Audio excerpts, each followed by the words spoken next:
Assalamualaikum warahmatullahi wabarakatuh. Perkenalkan, nama saya Arifin Suprasetyo, NNP 15 2019 082.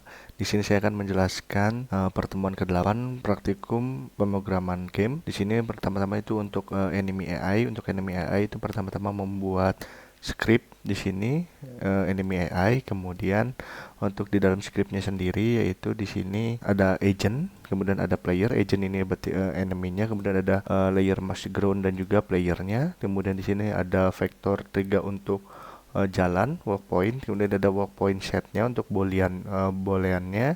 Kemudian di sini juga ada jarak untuk jalan, walk point range, kemudian ada team between attack, ini ada waktu sebelum menyerang, kemudian ada di saat menyerangnya, kemudian di sini ada jarak pandang dan juga di sini ada jarak serangan. Kemudian di sini ada player instinct range-nya dan player in attack range-nya. Nah, pertama-tama itu di sini di point start-nya yaitu di mana untuk mendapatkan transform dari si playernya. Kemudian ini pengambilan agent menggunakan Nave Mesh agent. Dan kemudian di sini untuk player pengecekan jarak jarak jangkauan si player. Kemudian ini di jarak jangkauan untuk penyerangan playernya. Dimana misalkan di sini ada beberapa pemisalan if di sini untuk jika player inside range-nya tidak, kemudian dan juga tidak dalam attack range untuk si enemy-nya itu nggak ngelihat si playernya, maka dia patroli. Kemudian tapi kalau dia melihat ada jarak pandang, player ada di jarak pandang tapi tidak dalam jarak jangkauan untuk menyerang, maka dia akan hanya mengejar.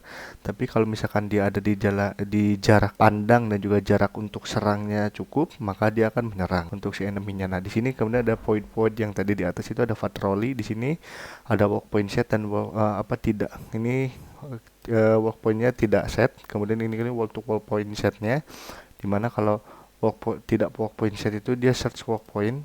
Untuk search walk point-nya itu ada di sini.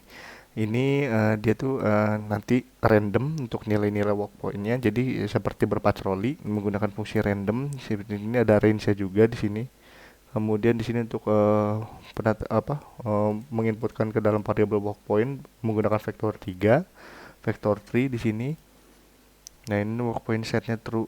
Yang penting di sini untuk what is ground-nya true. Jadi nanti ngambil dari terrain. Kemudian ini ada search walk point. Kemudian ini kalau walk point setnya di sini agent set destination. Nah, jadi untuk agent itu set destination-nya itu walk point, dimana untuk walk point-nya itu nanti di sini ya, transform position minus walk point, kemudian distance to walk point magnitude kurang dari 1 float. Walk point-nya dot setnya false. Nah, kemudian di sini ada void untuk mengejar. Untuk mengejar itu set destination kepada posisi dari si playernya. Kemudian kalau untuk serang itu pertama-tama dia ngeset juga destinasi terhadap si positionnya, player position. Kemudian dia transformnya lihat ke playernya. Nah, kalau already attack di sini true, nanti invoke name-nya reset attack team between attack. Seperti itu. Untuk reset attack itu already attack false. Nanti di false kan. Untuk script untuk enemy-nya seperti ini. Kemudian ada juga script biar si enemy-nya itu nanti mengurangin darah atau si player ngurangin darah ketika di kena enemy-nya. Nanti di sini pakai menggunakan tag, yaitu ada tag enemy dan juga ada fire dan juga obstacle. Kalau obstacle yang sebelumnya ini enemy dan fire. Dan juga nanti di sini ada info kalau misalkan si player itu matinya karena apa, atau kena racun atau karena diserang si musuh seperti itu. Nah, untuk di game sendiri nanti di sini nambahin enemy, kemudian ini berupa kapsul collider atau ini kapsul berupa kapsul 3D kapsul, kemudian nanti nambahin enemy AI tadi yang tadi script yang tadi enemy AI dimasukkan, kemudian ada navmesh again. Nah, ini bawaan default. Nah, nanti ditambahin di sini navmesh. Nah, navmesh sendiri nanti menggunakan navmesh surface. Untuk navmesh surface itu nanti harus nge-import library khusus nanti di sini navmesh komponen. Nah, kayak ini. Kemudian untuk si namanya nanti pakai spider, ini fantasy spider. Nah, seperti yang ada di sini. Nah, untuk fungsi dari navmesh sendiri ini adalah untuk si jalannya si enemy ya. Jadi karena biar ngikutin kontur dari si terrain ya. Seperti itu. Kemudian nanti nambahin tag seperti enemy, fire, obstacle. Tergantung, kalau obstacle saya taruh untuk jamur, kalau enemy itu enemy, kemudian fire ya fire, di sini ada api. Nah, Kemudian layer itu ada ground sama player seperti itu. Untuk groundnya bawaan Tyrion seperti itu.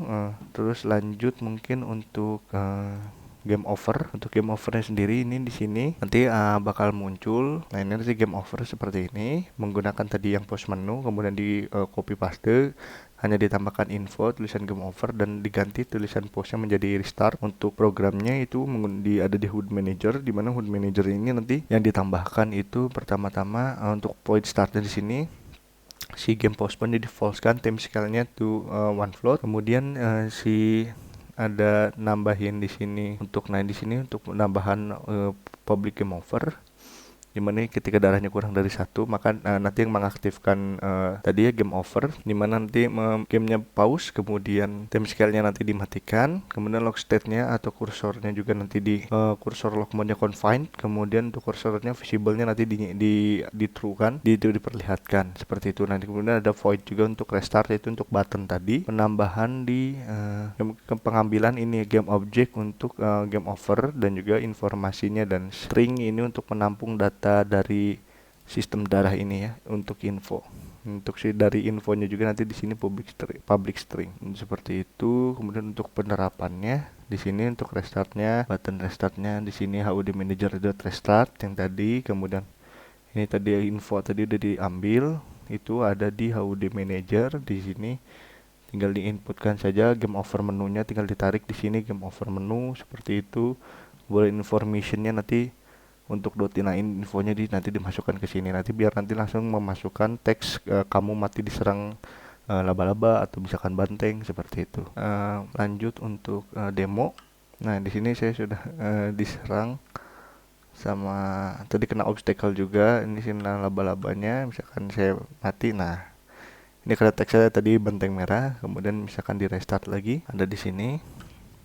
Coba mungkin saya kabur. Oh, dia masih ngejar. Saya kabur. Nah, nanti dia patroli, dia balik lagi. Dia random nanti jalannya kemana aja. Tapi kalau saya deketin, dia ngejar lagi, kemudian dia nyerang. Nah, ini misalkan saya mati kena api. Ini api berbeda juga ya untuk damage-nya. Api tadi 10, yang paling besar tuh kena laba-laba, dia kena 40. Nah, kan api kamu mati karena terbakar seperti itu.